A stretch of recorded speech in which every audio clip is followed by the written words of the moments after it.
So, bago pahira ng ingredients, irarap ko muna ng asin. Ganito ako maglinis ng ano, ng either meat or fish. Irarap ko muna siya ng asin, tapos palawan.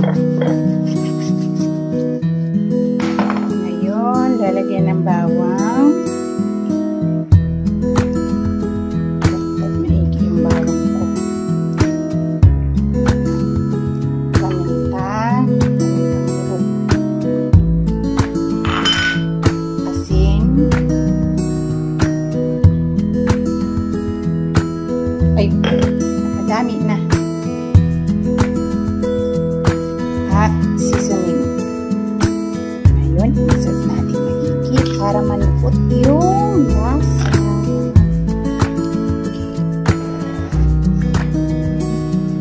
Isas. Parang kulang yung bawang. Parang kulang yung bawang. Okay na yan.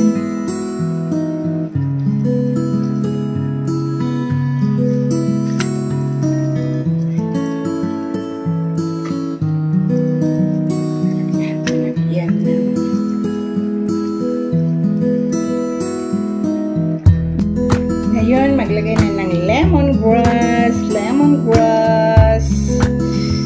at saka spring onion. Yes. I-roll natin ito para ito yung sinulid.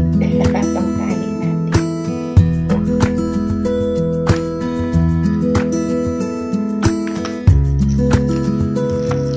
Actually, makakapal yung laman nito, pero binawasan ko lang kasi gawa na hindi ko na marunong kapag hindi babawasan. Kaya para-paraan lang. Kailangan kong higpitan.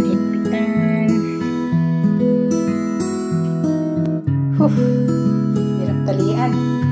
Ay, hindi balance, pero okay at least. First time ko kasi. Maybe next time perfect.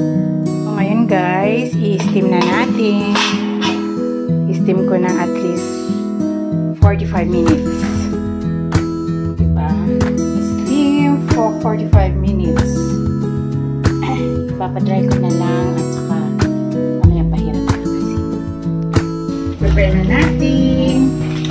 Ito na-cover na ito ha para ma-dry siya.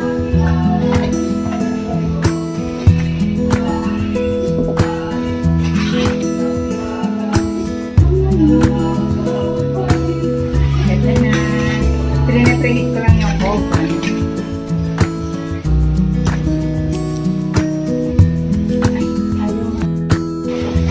Pahiran muna natin yung oil bago isalang.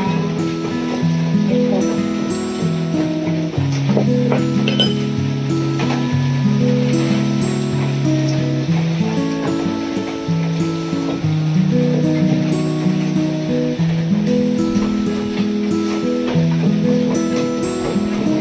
First stage, kasi kailangan ito nitungin ng mga 3 to 4 hours siguro.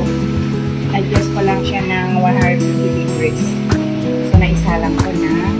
So, let's say, test ko 45 minutes ng 150 degrees. Tapos, itataas ko mamaya yung degrees niya. Para maging crispy yung balat. Hinahiram ko ng mantika, tubig, at saka toyo.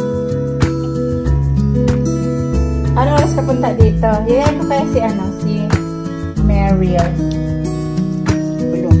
It's not yet crispy.